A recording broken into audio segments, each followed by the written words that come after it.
سابق اسپیکر قومی اسمبلی اسد کیسر نے سوال کیا کہ یہ کیسی آئینی ترمیم ہے جس کا وزیر قانون تک کو علم نہیں۔ قومی اسمبلی میں اظہار خیال کرتے ہوئے انہوں نے کہا کہ رات کے اندھیرے میں چوری چھپے لائے جانے والی قانون سازی چوری تو ہو سکتی ہے، قانون سازی نہیں ہو سکتی۔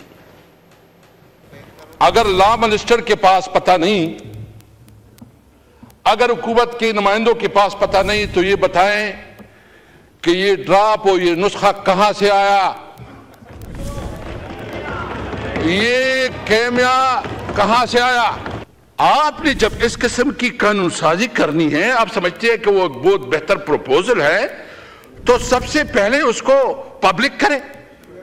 اس پہ جو ہے نا آپ اس کے اوپر تمام جو ہے نا بار ایسوسیشن کو اعتماد میں لے، اس کے اوپر تمام سیگمنٹ آف لائف کو اعتماد میں لے، اس کے اوپر اسمبلی میں ڈیبیٹ کروائیں، اور اگر اس طرح چوری چپکے سے کوئی قانون سازی ہوتی ہے تو اس کو چوری کہا جاتا ہے، قانون سازی نہیں کہی جا سکتی۔